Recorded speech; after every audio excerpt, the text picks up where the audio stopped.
오늘 하나님 말씀은 마태복음 4장 1절에서 4절입니다. 마태복음 4장 1절에서 4절의 말씀 저와 함께 한 절씩 같이 교독하겠습니다. 마태복음 4장 1절입니다. 그때에 예수께서 성령에게 이끌리어 마귀에게 시험을 받으러 광야로 가사 40일을 밤낮으로 금식하신 후에 줄이신지라.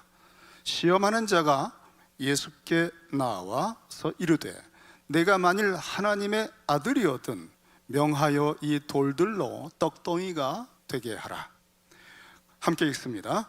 예수께서 대답하여 이르시되 기록되었으되 사람이 떡으로만 살 것이 아니요 하나님의 입으로부터 나오는 모든 말씀으로 살 것이라 하였느니라 하시니. 아버지 감사합니다.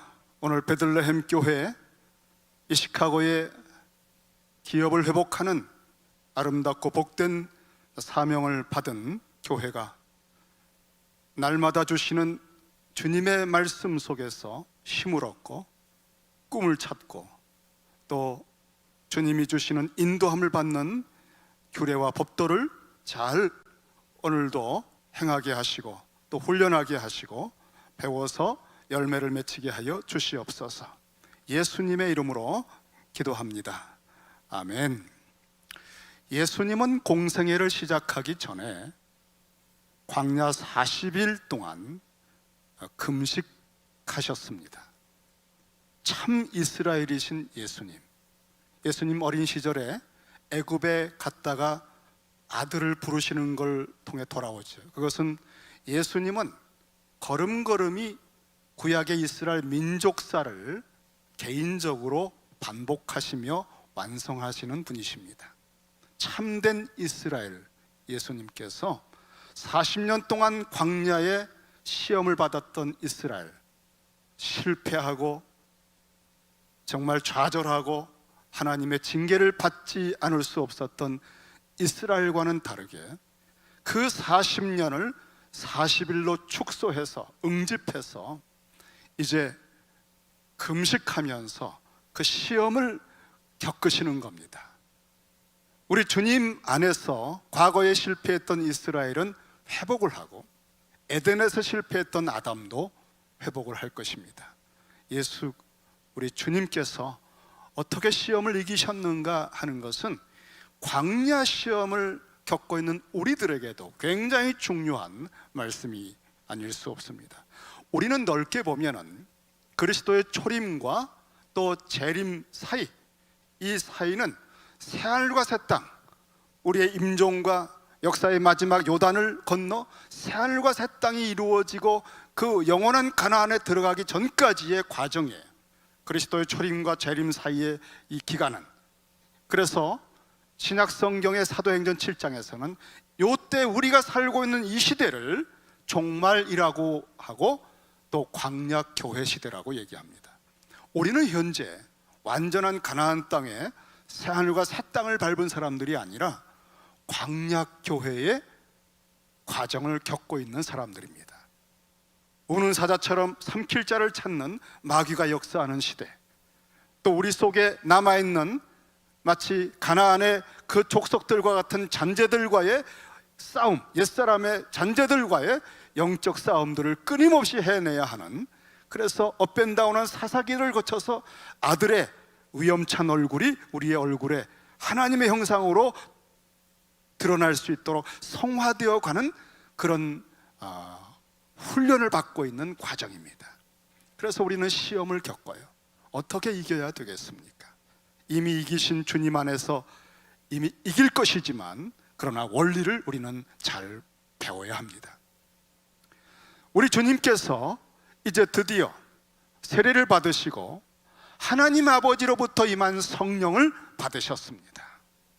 그리고 이 성령님이 우리 안에 임하시듯 아들 예수님 안에 성령이 임하셨던 모습을 잘 관찰하세요. 성령이 임하셨을 때는 성령의 인도함을 받습니다. 성령이 인도하는 그 사람이 하나님의 아들이라고 그랬죠. 하나님의 성령의 인도함을 받을 때 이길 수가 있는 거예요. 우리는 내 의지로 아무리 동기가 좋아도 목적이 좋아도 내가 내 스스로 성화를 하며 하나님의 뜻대로 살아보려고 하는 모든 시도는 절망에 빠진다는 것을 알고 있습니다. 여러분, 아무리 동기가 좋아도요, 순수한 마음으로 해도 내 의지를 가지고 시도하는 성화는 오호라 나는 곤고하도다, 이 사망의 몸에서 나를 누가 건져낼 거라고 하는 절망에 빠지게 되는 것입니다. 그래서 우리는 주님이 다 이루어 놓으신 공로에 힘입어 살 때 그것을 내 의지로 사는 것이 아니라 성령님의 이끌릴 때에 기이한 삶이 이루어지는 거예요. 성화는 하나님의 성령에 이끌릴 때만 아들의 삶이 드러나게 됩니다. 바로 우리 주님께서 그렇게 사십니다. 세례 받으셔서 우리와 동일해지시고 우리와 함께 연합하신 주님은 어떻게 그 이후의 걸음을 가십니까? 성령에게 이끌리어라고 얘기했습니다. 성령님에게 이끌릴 때에 우리가 이 세상을 이길 수 있고 매일매일을 이길 수 있는 거예요. 주의 날에 부활하신 주님과 교제가 깊어질 수 있는 거예요. 자, 아들의 삶, 하나님의 형상된 삶의 절정에 도착하는 걸음걸음 매일의 삶은 성령에게 이끌릴 때 가능하다. 큐티는 성령님에게 이끌리는 겁니다. 절대 여러분이 오늘 말씀을 펼쳐놓고 내가 어떤 말씀을 좋아하니까 그 말씀을 뽑아내는 게 아니에요. 그 말씀을 연구하는 것도 아니에요. 그 말씀을 공부하는 것도 아닙니다.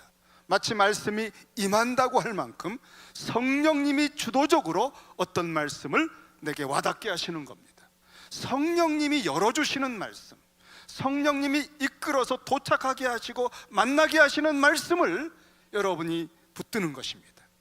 전적으로 성령님의 주도권을 구하는 것이 큐티하기 전에 기도의 내용에 들어가야 돼요. 오 성령님, 저를 인도하사 오늘 저를 위해 예비하신 말씀을 들려주시옵소서. 제 눈을 열어주시옵소서. 우리가 하나님의 말씀이라고 하는 것은 살아있고 운동력이 있기 때문에 무슨 뜻입니까? 성령의 음성이란 뜻입니다. 지식은 교만하게 만들어요.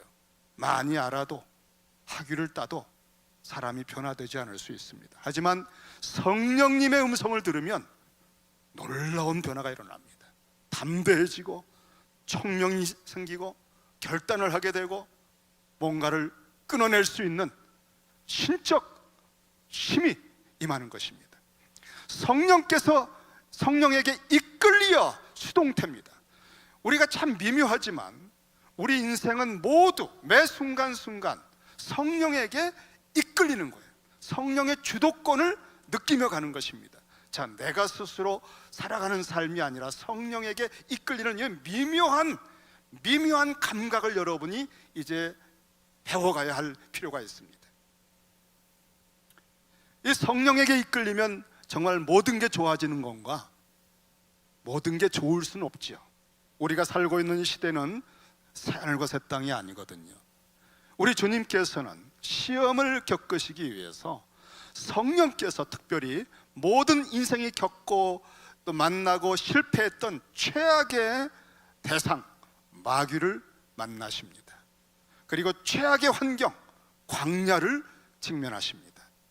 에덴 동산에서도 실패했던 인생입니다. 여러분, 최선의 환경, 최고의 세련되고 좋은 문명의 중심 복판에서도 죄를 가진 인생은 무너질 수밖에 없어요.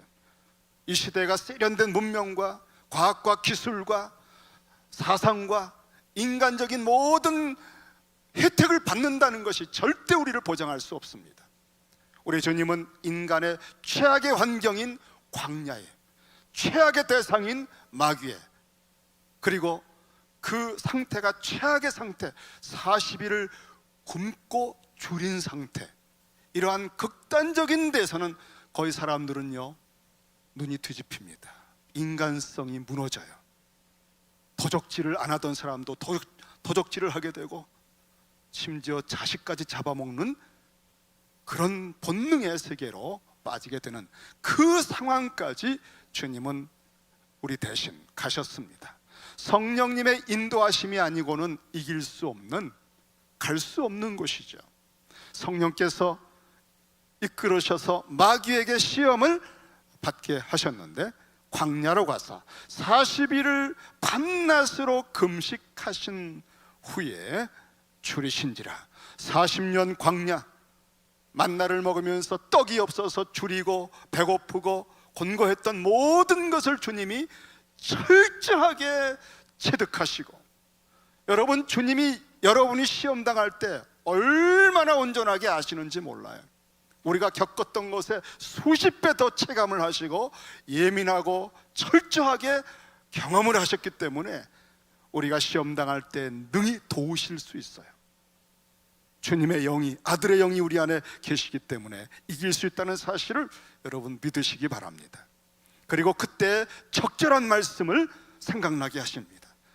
그때는 이렇게 이길 수 있다, 이런 말씀이 그때에는 이기는 말씀이다라고 우리에게 생각나게 하시는 겁니다. 우리 주님께서 어떻게 하셨는지 잘 다시 한번 보시기 바랍니다. 이렇게 줄이셨을 때에 마귀는 주님을 시험하기 위해서 노리고 있습니다. 그런데 틈이 없어요. 성령이 충만하시고 아버지를 바라보시고 기도하고 계시고 어느 틈새에 공격하거나 유혹할 수가 없습니다. 그런데 40일을 딱 금식하고 마치신 후에 줄이는 기색이, 배고프신 기색이 역력한 것을 보는 순간 지금이 기회다라고 여겨서 다가온 것입니다. 드디어 가장 약해졌을 때에, 마귀가 시험할 만한 여건이 됐다고 여겼을 때에 시험하는 자가 예수께 나와. 마귀는 여러분의 체질을 너무나 정확하게 알고 있기 때문에 여러분은 절대 이길 수가 없어요. 스스로 이길 수가 없습니다. 여러분을 너무나 완벽하게 파악하고 있습니다. 여러분이 아킬레스건이 어딘지를 너무 잘 알고 있어요.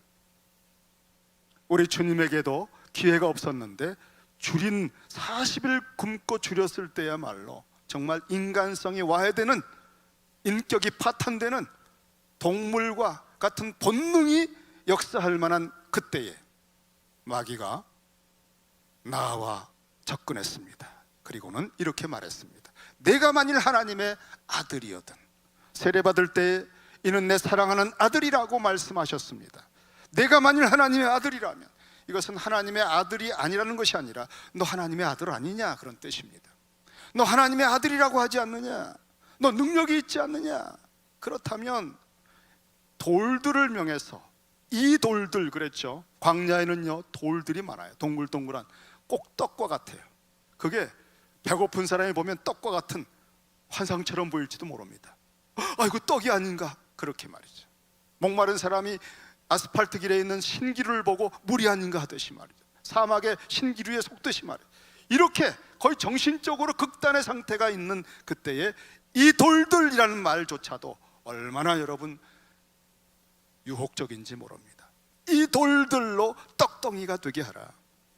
자, 아들 예수님은 능력이 있습니다. 말씀으로 명하면 물질을 변화시킬 수 있는 능력이 있는 분입니다. 병을 고칠 수 있는 분입니다. 그래서 아들이니까, 배가 고프니까 너 능력을 써라, 명령하면 떡이 되지 않느냐. 무슨 뜻입니까? 내가 너에게 가르쳐주는 대로 해봐.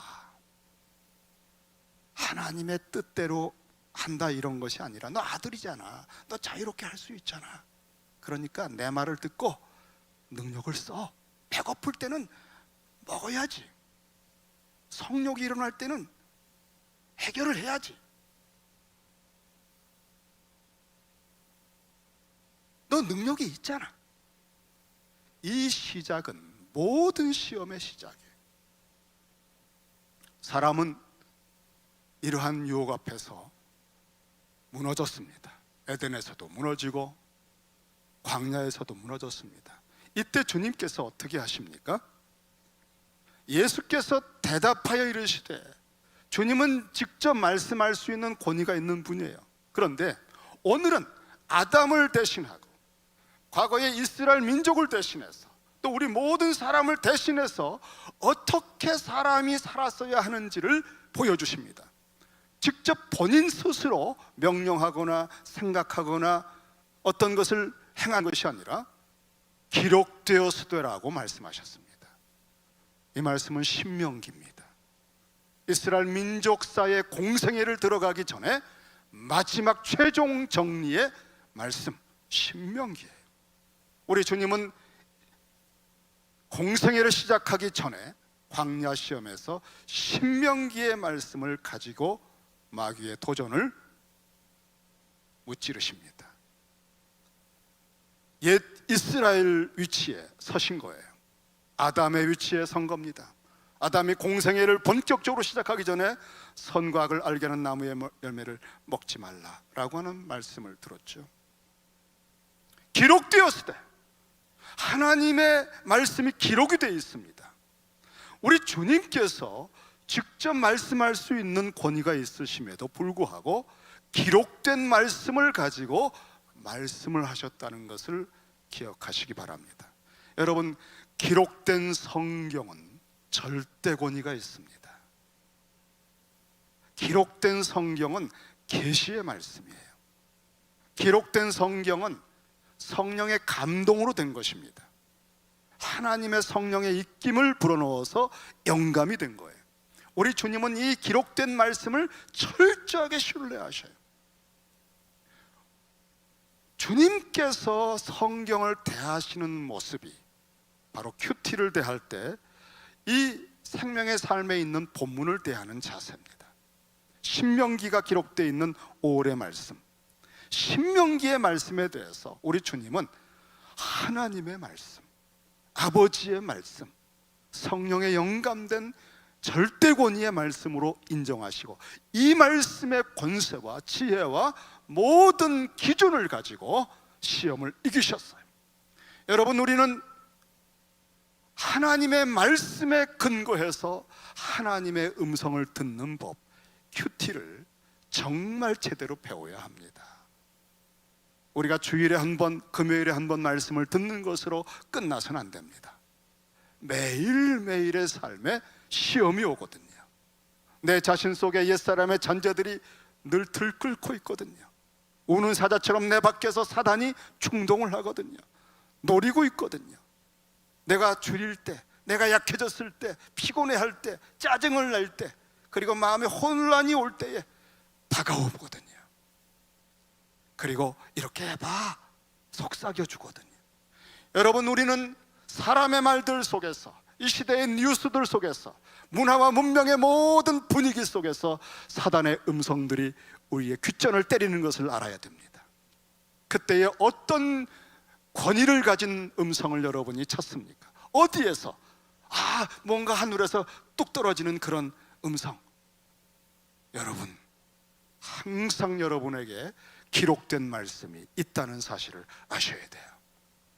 66권의 기록된 말씀이 여러분을 위해서 준비되어 있고 기록을 해 놓으셨습니다. 기록되었을 때 그 기록된 말씀은 많아요. 신명기는 굉장히 많아요. 모세경은 어마어마합니다. 66권의 성경 말씀은 얼마나 많습니까? 하지만 시험이 올 때 우리가 직면하는 환경과 처지와 그 상황에 딱 적실하게 맞는 메시지가 있습니다. 그 상황을 꿰뚫어보고 이길 수 있는 말씀이 있습니다. 바로 그 말씀을 성령께서 떠오르게 하시는 거예요. 성령님의 역할은 말씀을 생각나게 하신다고 그랬어요. 우리가 이 성령님이 해주시는 이러한 놀라운 일들을 경험을 할 필요가 있습니다. 큐티하면서 또 일상에서. 마태복음 10장에 보면은 우리 주님께서 하신 말씀이죠. 너희를 임금이나 또는 총독이나 그 앞에 이방인들 앞에 끌고 갈 때 마치 우리가 끌려갑니다. 하지만 그것은 그들에게 증거하기 위해서 하시는 하나님의 손길 중에 하나예요. 그때 어떻게 또는 무엇을 말할까 염려하지 말라. 성경에는 염려하지 말라는 것이 무엇을 먹을까 마실까 염려하지 말라는 것과 함께 또 한 가지 중요한 게 있어요. 무엇을 어떻게 말할까 염려하지 말라고 했어요. 두 가지가 선명하게 나와 있습니다. 우리는 우리를 대적하는 사람들 앞에 이렇게 말해서 설득을 할까, 이렇게 해야 이 사람이 깨달음을 얻을까, 궁리가 많아요. 고민이 많아요. 하지만 잡혀갔을 때 여러분, 무엇을, 내용입니다. 어떻게, 방법입니다. 무엇을 어떻게 말할까 염려하지 말라. 그때에 그 상황에 딱 맞게 그 사람의 인생사를 아시는 하나님께서 그 사람이 어디서 무너지고 어디서 설득을 당할지 아는 그 하나님께서 그때에 너희에게 할 말을 주시리니, 말하는 이는 너희가 아니라 너희 속에서 말씀하시는 이 곧 너희 아버지의 성령이시니라. 이제는 내가 산 것이 아니요 내 안에 그리스도가 사신다. 여러분, 이 사실을 교리와 지식으로만 알고 있는 것이 아니라 삶에서 경험을 하셔야 돼요. 우리 주님은 악한 최악의 상황에서 마귀를 대적해서 말씀을 가지고 이기신 분이에요. 그분이 우리 안에 계십니다. 주님께서 우리를 통해 말씀할 수 있다는 사실을 아셔야 돼요. 주님이 나에게 말씀을 주시는 거예요. 아버지의 성령을 받으신 아들 예수님은 이 상황에서 이때에 어떤 말씀이 필요할까 기록되었을 때 문득 한 말씀이 떠오른 것입니다. 우리 주님께서는 신명기의 말씀을, 모세오경의 말씀을, 성경 전체를 다 암송하도 하시고 주야로 묵상하시는 분이에요. 여호수아는 예수님을 미리 보여주는 사람인데, 여호수아가 공생애를 시작하며 가나안 땅을 정복할 때 무엇을 명하십니까? 어떤 것도 아니에요. 주야로 이 율법책을 묵상하라는 것입니다. 신명기가 포함되어 있어요. 주님은 여호수아의 완성입니다. 주님은 주야로 신명기를 묵상하셔요. 모세오경을 묵상하셔요. 선지서를 묵상하셔요. 그래서 누가복음 24장에 보면은 모세의 글과 선지서와 시편, 성문서에 나에 관해서 기록된 것이 이것이 아니냐고 자세히 풀어주시는 거예요. 얼마나 깊이 주야로 묵상하셨습니까? 우리 주님 안에는 모든 말씀이 새겨져 있습니다. 그래서 신명기를 주야로 묵상하고 있는데 성령께서 이 상황에 딱 맞는 말씀을 뽑아내시는 거예요. 마치 수많은 칼이 꽂혀있는 칼집에서 이때에 꼭 필요한 말씀을 칼을 스르렁하고 뽑아내시는 겁니다. 성령이 들고 쓰시는 말씀, 이걸 성령의 검이라고 합니다. 좌우의 날에선 어떤 검보다 예리하고 강력한 검이에요. 성령의 붙들린 검, 내 의지, 인간적인 꾀를 가지고 사람에게 말하는 성경 구절이 아니에요. 여러분, 부부싸움 할 때 상대방을 제압하려고 쓰는 그런 구절들이 아니에요. 그건 성령의 검이 아니에요. 자기의 입장을 대변하고 상대를 제압하기 위해서 말씀을 이용하는 것입니다. 성령께서 이끌어 주실 때에 성령의 총명과 성령님의 지혜와 분별력을 가지고 성령께서 말씀을 우리에게 깨닫게 해주시고, 또 구약의 말씀과 신약의 말씀들이 조합되게 하시고, 그래서 하나의 교리가 나오게 하시고, 관점이 나오게 하시고, 어떤 한 구절이 나오게 하시고, 이렇게 성령 안에서 말씀의 역사가 일어나는 것, 이것이 큐티예요. 많은 구절이 한 하루의 분량에 할당되어 있지만 그 중에서 오늘 내가 직면할 상황, 오늘 내게 주시는 말씀이 딱 어떤 말씀인지 성령께서 분별하게 해 주시는 것입니다. 그래서 똑같은 본문을 가지고 큐티를 해도 사람마다 다른 말씀들의 감동을 받아서 내게 주시는 말씀들이 다 다른 것입니다. 왜냐하면 모든 인생은 각각 관점과 처지가 다르거든요. 직장도 다르고 나이도 다르고 성별이 다르고 살아온 과거가 다른 것입니다.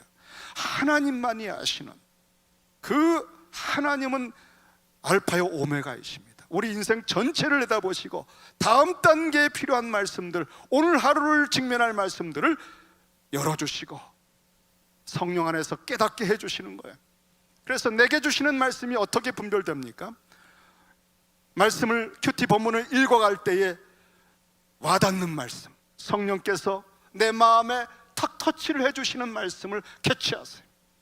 그리고 어떤 말씀은 읽어가는데 특별한 깨달음이, 전에도 수십 번 본 말씀인데 오늘따라 이 말씀이 깨달아집니다. 열리는 거예요. 그 말씀 속에 머무세요. 거기서 계속 그 깨달음의 음성을 들어보세요. 메모를 해보시기 바랍니다. 그리고 어떤 말씀은 지나갈 수가 없어요. 자꾸 더 알고 싶어지고 의문이 생깁니다. 거기에 머물러서 주님, 이 말씀 무슨 뜻입니까?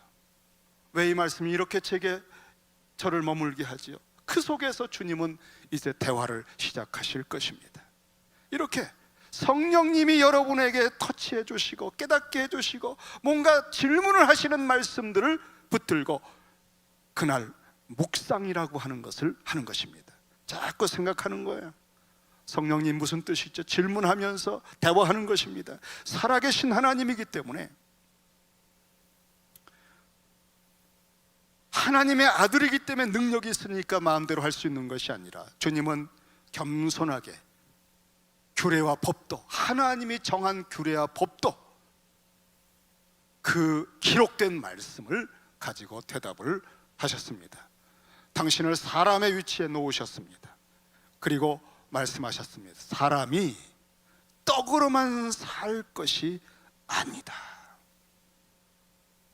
우리 하나님 아들 예수 그리스도, 정말 우리의 자리에 당신을 놓으시고 사람이 하나님의 형상으로 지음받은 남자와 여자 모두 사람은 떡으로만 살 것이 아니요 하나님의 입으로부터 나오는 모든 말씀으로 살 것이니라. 자, 여러분, 내가 스스로 명령해서 떡을 만들 수 있는 능력이 있음에도 불구하고 내가 지금 40일을 금식하고 줄였습니다. 이것은 아버지의 성령의 인도하심에 따른 것이에요. 하나님의 뜻이 그치라 할 때 그치고 가라 할 때 가는 거예요. 마귀가 와서 너 지금 배고프잖아, 명령을 해서 먹어. 너 배고프잖아, 슬쩍 해. 이럴 때는 누가 뭘 하겠니? 너 권세가 있잖아, 도장 하나만 찍어. 뒤에서 뭐가 입금될 거야. 너 그런 자리에 있잖아, 너 할 수 있잖아. 우리는 사람에게 이렇게 하라고 하시는 하나님의 규례와 법도가 있다는 사실을 알고 하나님의 입에서 나온 말씀을 따라가는 것이지, 배고프기 때문에 먹기 위해서 다른 사람 짓밟고, 바벨론 포로 때 포위되었을 때는, 포로되기 전에 포위되었을 때는 자식도 잘만 먹었어요. 정말 우리 인생이 하나님의 입에서 나온 삶에 대한 규례와 법도를 모르면 떡을 위해 살게 되는 것입니다. 직장을 위해서, 먹고 살기 위해서 신앙이든 모든 말씀이든 떠날 수도 있는 것이 우리 인생입니다. 우리 주님은 최극단에서 말씀을 선언하셨습니다. 나는 아버지의 내게 명하신, 내게 주신 말씀대로 할 것이다. 왜냐하면 기록되기를 사람은 떡으로만 사는 것이 아니다. 여기 떡이라는 것은 신명기 8장 3절에 있는 이 말씀은 구약 성경 안에 광야 40년의 학교에 대한 최종 말씀입니다. 40년 동안 만나를 먹으면서 가르쳐 주신 말씀이에요. 너를 줄이게 하시고 너를 낮추시고 너로 하여금 정말 하나님의 말씀을 마음으로부터 듣는지를 테스트하기 위해서 너로 만나를 먹게 하신 것이다. 그때 이 만나가 언제 왔습니까? 애굽에서 출발했고 이제 한 달쯤 광야 들어섰을 때 가져온 양식이 떨어졌어요. 떡이 떨어졌어요. 그때에 아우성을 치며 두려워하고 염려했을 때에 만나를 주셨습니다. 만나는 애굽의 떡이 떨어졌을 때에 하늘에서 주신 거예요. 만나에 딱 상응하는 떡은 언제나 이 문맥에서는 애굽의 떡입니다. 이 떡은 보통 떡이 아니에요. 애굽의 떡, 노예의 떡입니다. 이 떡은 떡을 넣는 과정을 통해서 노예가 되고, 이 떡을 먹으면 먹을수록 노예가 되고, 이 떡에 매여서 남은 생애 전체가 예배고 하나님 말씀에 대한 성화이고, 이런 건 다 없어져요. 떡 먹기가 바쁜 거예요. 떡을 더 얻으려고 하는 것에 시간을 쓰고, 떡을 구상하고, 그 노예살이에 더 깊이 매이게 되는 노예의 떡입니다. 사람은 떡으로만 사는 것이 아니다.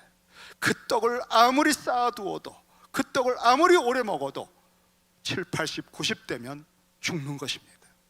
이 떡은 정말 인생을 허망하게 만드는 떡이에요. 사람은 이 떡을 위해서 사는 존재가 아니다. 하나님의 형상이다. 하나님의 입으로부터 나오는 말씀을 따라 산다. 하나님의 입으로부터 나오는 말씀. 자, 오늘 남은 시간은 이 말씀을 좀 풀어서 우리가 묵상을 하겠습니다. 이제 묵상을 하는 것입니다. 하나님의 입으로부터 나오는 모든 말씀이라고 하는 것이 오늘 내게 주신 말씀이었다고 한다면, 이제 이것을 묵상을 하겠습니다.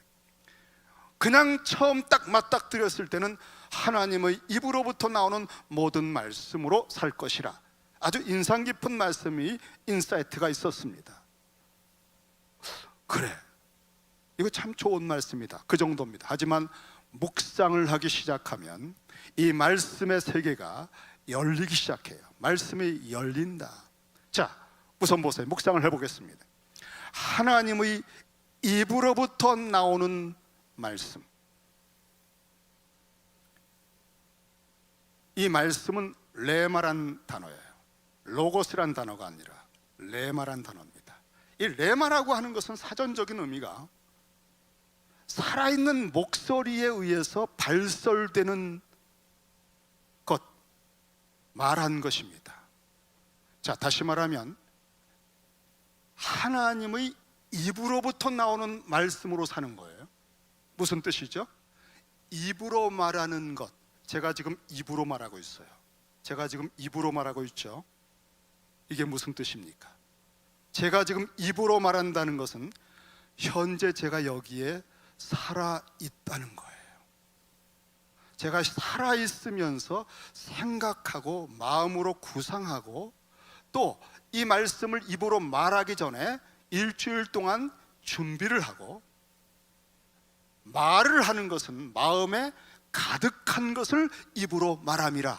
이것이 성경이 말해주는 원리입니다. 하나님의 입으로부터 나오는 말씀은요, 하나님의 가슴과 심장 속에 충만한 것이 나오는 거예요.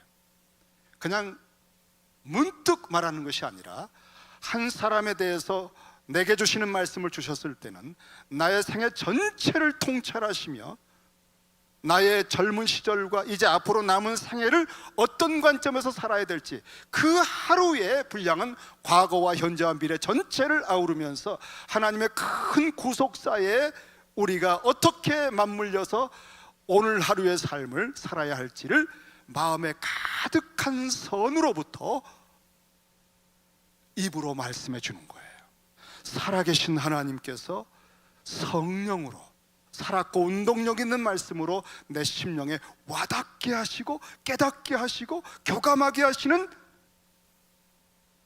필링이 있는 말씀, 이것이 입으로 나오는 말씀입니다. 그래서 사람들은요, 큐티 할 때에 이게 큐티를 어떻게 하는 건지, 아, 이거 이 말씀 좋네, 뒤에 어떤 설명을 보면서 깨달음이 와서 이것도 참 해석 잘했다. 그런데 어느 날 말씀을 그냥 처음에 읽기만 했는데 한 말씀이 마치 비수처럼 턱 들어오는 거예요.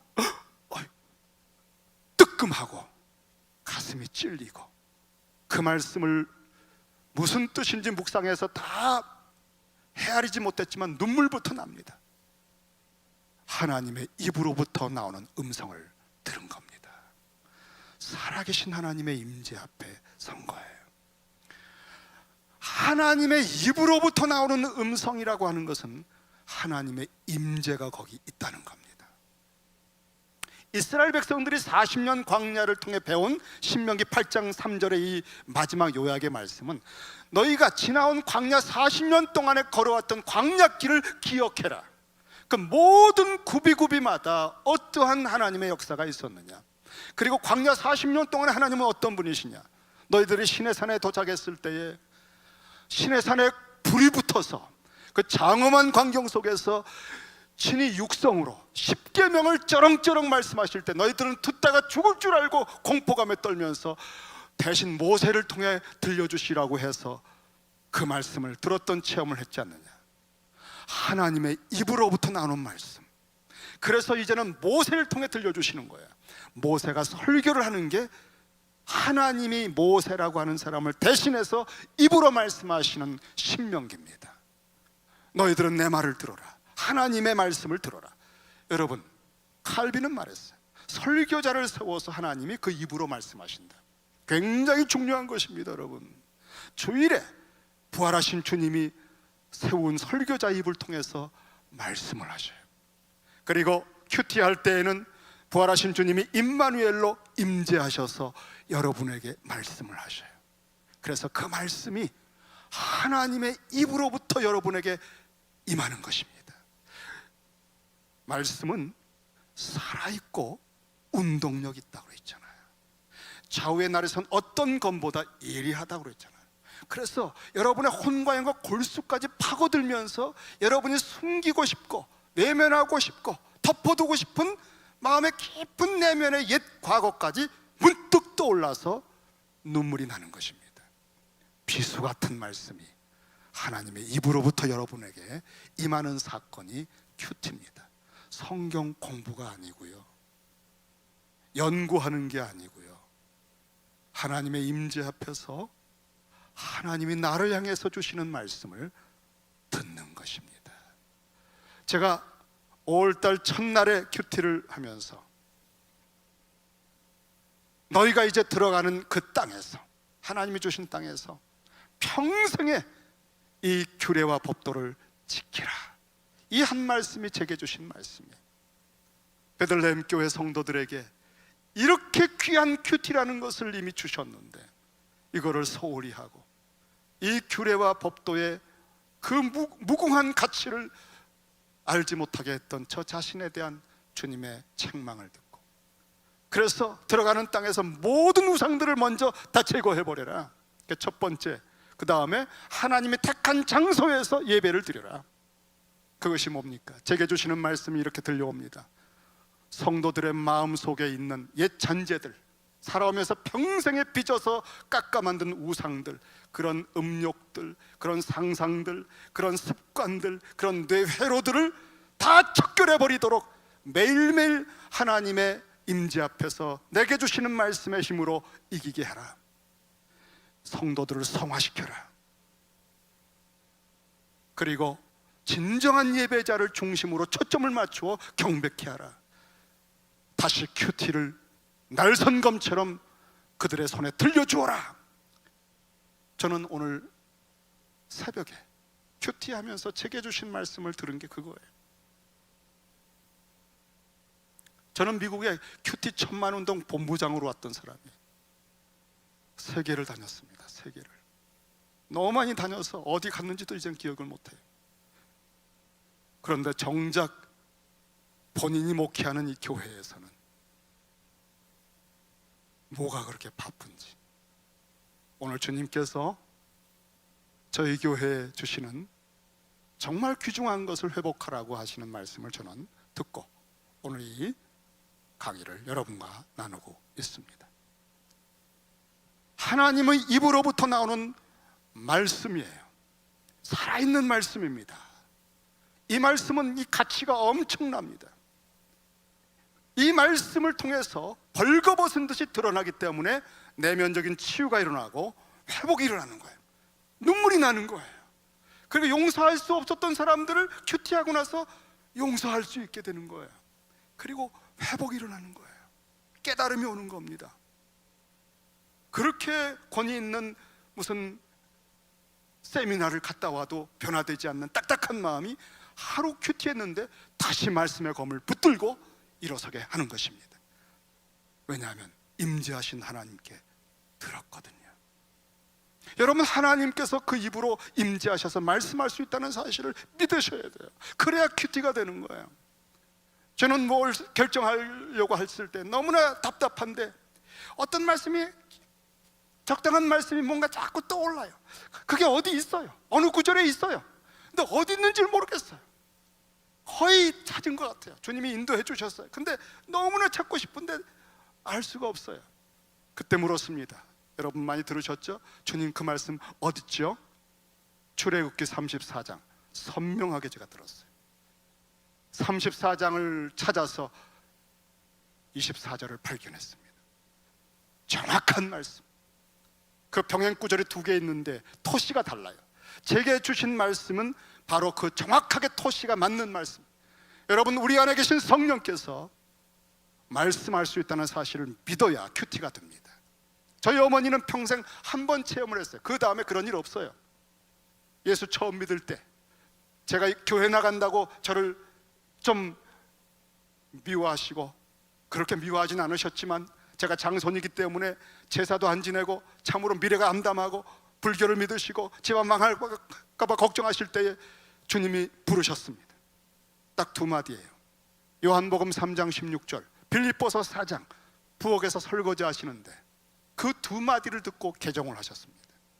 한 번도 성경책을 읽어본 적이 없는 어머니, 정확하게 어머니의 마음에 있는 염려를 꿰뚫었어요. 빌립보서 4장, 밤이나 낮이나 아버님 하는 건축업에 대한 염려 때문에 지성을 들이며 무당 그 절에 찾아갔던 어머니. 그런데 아무것도 염려하지 말고 기도와 간구로 너희 구할 것을 감사함으로 아뢰라.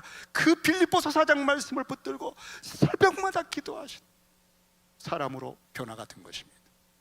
내게 주시는 말씀 하나가 꽂힐 때 그런 일이 벌어집니다. 하나님의 입에서 나오는 말씀을 내게 주시옵소서.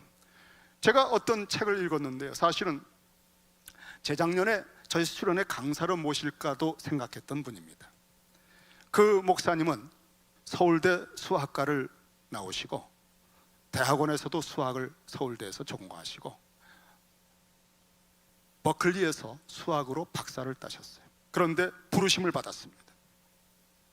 소명을 받고 목사가 되신 다음에 목회를 하는데 뭔가 자꾸 하나님의 더 큰 부르심이 느껴집니다. 그래서 작정하고 기도를 하는데, 그가 왜 기도를 했는가 하면 자꾸 하나님께서 뜬금없이 너의 교회 사역을 중동에 무슬림을 향해서 해라.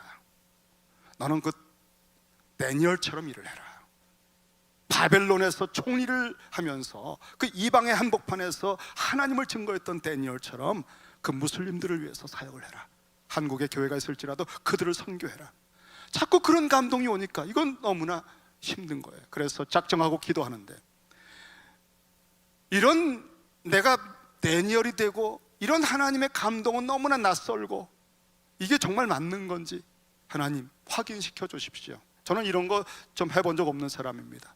제가 이제 며칠 후에 말레이시아 목사 한 분을 만나게 되는데 그분이 저에게 다니엘이라고 하는 이름을 말씀해 준다면 하나님이 저를 이렇게 목회 사역에 새로운 관점으로 부르시는 줄 알고 따르겠습니다. 그렇게 하고는 그 목사님을 만났습니다. 이제 그 목사님을 딱 만났을 때 그 목사님이 이분에 대해서 몰라요. 이 한국 목사님에 대해서. 근데 딱 오자마자 그분이 하시는 말씀이 그랬답니다. 제가 기도를 한번 같이 하겠습니다 하고, 이 고성준 목사님인데 수원에 목회하시는 분인데 손을 딱 붙들고 기도를 하시는데 첫 마디가 이렇게 하시더래요. Lord, He is your Daniel. 그러더래요. 거의 뭐 기절할 뻔했죠. 그러면서 이 다니엘은 중동에 무슬림을 향한 사역을 해야 되지 않습니까? 그런 얘기를 기도 중에 하더라는 거예요. 지금 많은 젊은이들을 선교의 훈련을 통해서 중동을 섬기는 교회로 아주 든든하게 사역하고 있는 분입니다. 내게 주시는 하나님의 말씀, 하나님의 입으로부터 살아계신 하나님이 나를 아시고, 목자이신 주님이 나를 아시고 당신의 양인 나의 일생과 인생을 인도하시는 그 말씀을 듣는 것은 결정적인 신앙의 사건이고 우리가 누릴 수 있는 복이라고 하는 사실을 아셔야 돼요. 자, 한 가지만 더 말씀드리고 마치겠습니다. 이제 묵상을 하면 이렇게, 살아계신 하나님의 입으로부터 나오는 말씀, 하나님이 임재하시고 말씀하시는 거구나. 이게 묵상을 통해서 정리가 되는 거예요. 하나님은 살아계시니까 말씀하는 분이구나. 하나님은 나처럼 하나님의 형상인 나도 말하는 것처럼 말씀할 수 있는 분이지, 내가 말하기 전에 하나님은 먼저 말씀하셨지. 하나님 가라사대. 이 하나님의 음성을 기록했기 때문에 성경이 기록된 거예요. 그래서 여러분, 하나님의 음성을 분별할 때는 기록된 성경을 벗어나면은 그건 마귀의 음성입니다. 그건 거짓말이에요. 하나님은 당신의 완전한 성품과 계획을 계시록까지 기록해 놓으셨어요. 그래서 큐티라고 하는 성경책에 근거해서 내게 주시는, 적용해 주시는 말씀을 듣는 이 하나님의 음성을 듣는 방법은 굉장히 교회적으로 참 좋은 것이고 귀한 것입니다. 정말 여러분, 큐티에 대해서 거의 꿰뚫어 버릴 만큼 이 책을 낱낱이 읽으시고 이 책을 습득하세요. 이 방법을 여러분의 삶에 아주 규례라는 단어는, 법도라고 하는 단어가 약간 다른데, 홈을 파서 각을 뜬 겁니다. 그 법칙을, 말씀을. 이 큐티가 완전히 내 삶의 새로운 습관처럼 규례가 되게 하는 거예요. 자, 여러분, 이 말씀을 조금 더 묵상하겠습니다. 사람은 떡으로만 사는 것이 아니에요. 그 떡은 노예로 만들고 인간의 한계가 그것을 벗어날 수 없어요.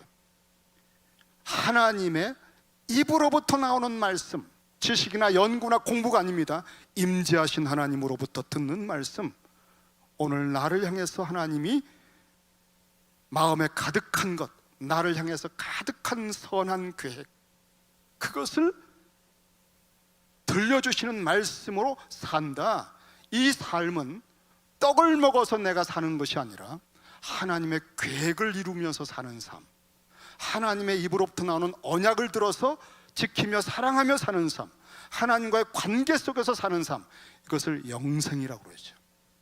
지고한 삶, 성화되는 삶, 성숙해지는 삶, 열매를 맺는 삶을 사는 것은 하나님의 입으로부터 나오는 말씀을 들으면서 살 때만 이루어지는 삶이에요. 자, 그런데 한마디 더 있잖아요. 하나님의 입으로부터 나오는 어떤 말씀이죠? 하나님의 입으로부터 나오는 어떤 말씀이죠? 한 구절, 한 단어? 그럴 때도 있습니다. 하지만 오늘 본문은 정확하게 뭐라고 되어 있습니까? 하나님의 입으로부터 나오는 모든 말씀, 모든 말씀, 하나님의 입으로부터 나오는 모든 말씀, 모든이라고 하는 이 단어를 묵상하겠습니다. 첫 번째는 만나를 통해서 이 말씀을 가르쳐 주셨는데, 만나는 첫째 날, 둘째, 셋째, 넷째, 다섯, 여섯, 일곱째 7일간 떨어집니다. 그리고 안식일 7일째 이틀 하루 전에는 2배를 거두어도 썩지 않습니다. 그래서 안식일을 쉬게 합니다. 그런데 그날은 거두어라 2배를 썩지 않는다. 이 하나님의 입에서 나온 말씀의 규례대로 하면 거두어도 썩질 않아요. 그런데 그 전에는 더 거두면 썩는다라고 했는데도 가서 거두고 욕심을 내면 썩어요. 하나님의 입으로부터 나오는 모든 말씀이에요. 하루하루의 말씀, 안식일까지의 말씀. 하나님께서 천지를 창조할 때 하루하루마다 말씀하셨어요. 첫째 날은 빛이 있으라, 둘째 날은 공창을 만드시고, 셋째 날은 땅과 식물을 만드시고, 넷째 날은 해와 달과 별을 만드시고, 다섯째 날은 새와 고기를 만드시고, 여섯째 날은 사람을 만드셨습니다. 그리고 일곱째 날은 안식을 하셨어요. 하나님은 한 번만 말씀하는 분이 아니라 하루, 이틀, 사흘, 나흘 모든 말씀을 우리가 들을 때 질서가 생기고 충만해지고 순서와 샬롬이 이루어지는 거예요. 그리고 절정의 안식이 오는 겁니다. 하나님의 입으로부터 나오는 모든 말씀을 들을 때 그 말씀 한 번 한 번은 목적이 있어요. 한 번 한 번의 말씀이 이루어지는 목적과 뜻이 있어요. 그래서 여러분, 어제 하나님의 음성을 들었습니까? 오늘 또 들어야 됩니다. 그리고 내일 들어야 되고요. 그리고 안식일에는